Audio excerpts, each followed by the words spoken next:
Hey guys, today we're back here in the Hunter Call of the Wild here on Tioraroa National Park, and I'm going to be showing you guys exactly how to get one of these guys right onto your map. Now if you guys are new here, hi, my name's Squid. I've been playing Call of the Wild for about 6 years now, and I'm about 500 kills into my second Red Deer Great One grind, and well, here we are.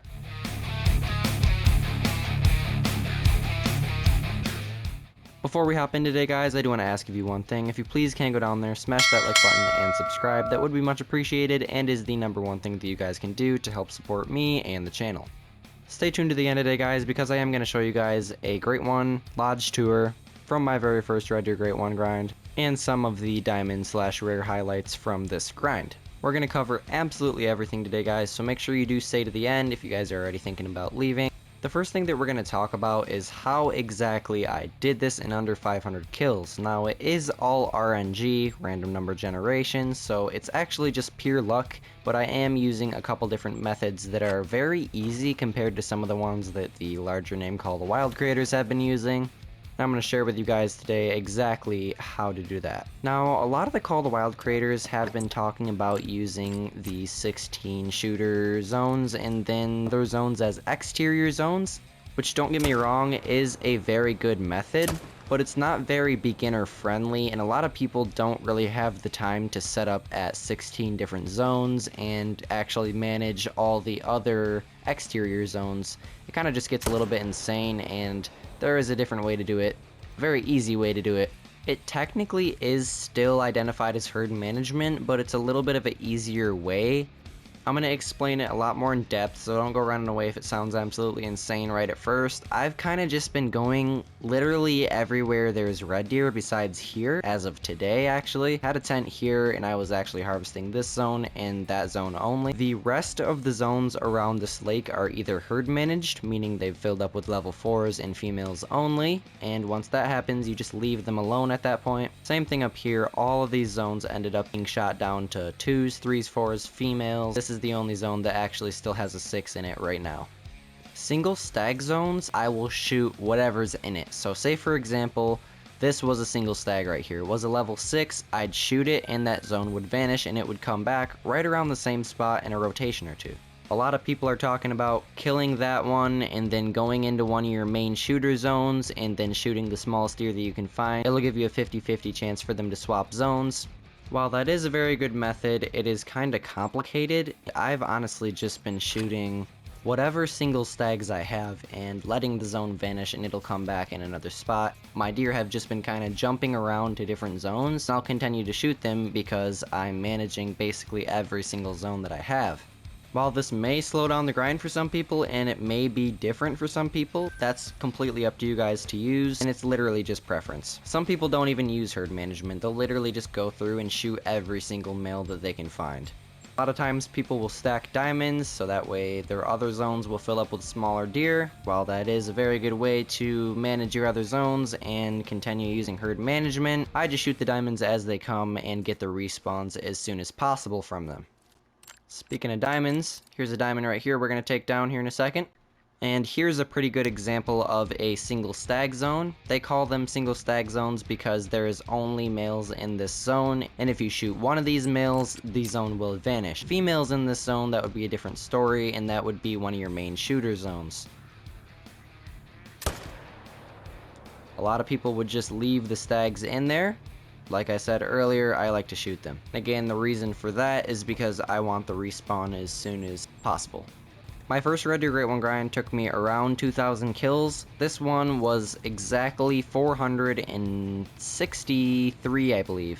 Like I said, it's all random number generation, but what I'm really trying to get at here is as long as you're, excuse the background noise, as long as you're continuously shooting males, it's going to happen. Whether you like it or not, it is going to happen.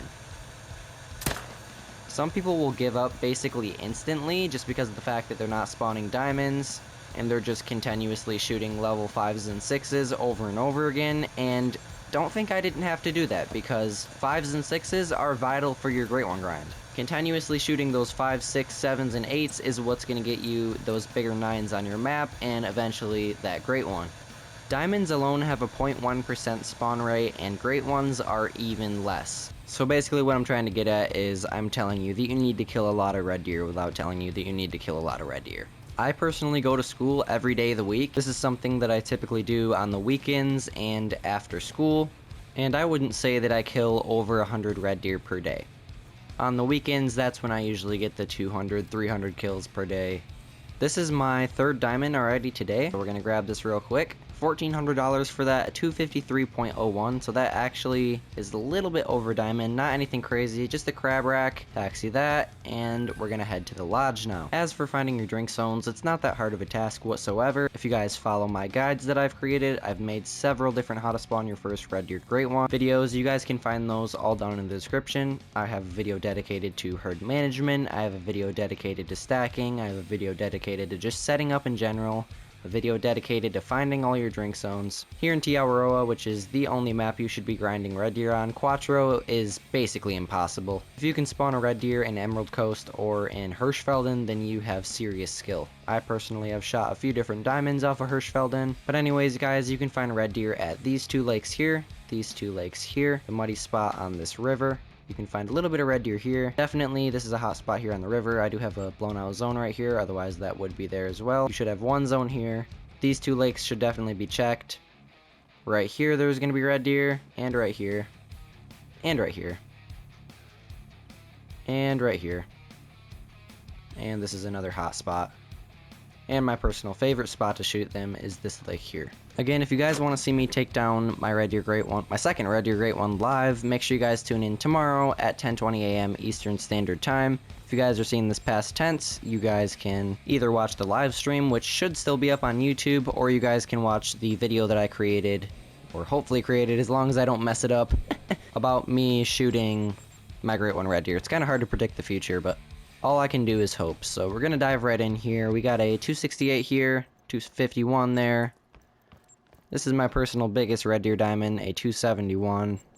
More diamonds, just diamonds absolutely everywhere. Got kind of a setup here, turkey attacking a pronghorn, just random stuff. Random diamond fallow I threw in here, big rack, and another rare fallow. Couple more diamonds, bunch more diamonds. Kind of a multi-mon I put together a while ago. Another big rack diamond, my personal, probably favorite trophy red deer, my 8 mythical melanistic, basically super rare. I love it so much. Isn't he stunning? Diamond, diamond, diamond, diamond. Another very pretty level 8 mythical piebald, basically super rare I like to call him. And a level 7 piebald. Isn't he beautiful? Some more big racks I've just thrown in here. Another big rack, a piebald, gold fallow deer. My first ever great one red deer. Isn't he beautiful? A random mountain lion I just threw in here to make it look like he was attacking him, and doesn't he look a little bit frightened? Another big rack and 3 more big racks. There's probably another solid 200 plus diamonds that I didn't even taxidermize. I only taxied the ones I believe that were 250 plus, 260 plus, sorry, and the rest of them were basically just my first probably 30 or 40 diamonds from my very first red deer great one grind. And here's the diamond we shot today. I figured this is probably going to be the last diamond of the red deer grind for quite some time, because after I take down the great one red deer at tomorrow's live stream, I am going to be moving on to another great one grind. My time with red deer has been absolutely amazing. I love them. And excuse the background noise once again. If you guys typically watch the channel, you know what it is. I can't wait to shoot the next great one. Let me know down below what you guys think the next great one grind should be. I definitely am leaning towards fallow deer, but I am kind of getting sick of the single stag zones, so it's going to take some thinking for sure, but we got a lot of time to think about it. Thank you guys so much for watching to this point in the video. If you did make it, comment cookie down below for a chance to win a 1-month membership to the channel, and we'll see you guys in the next amazing video here on It's Squid. Peace out.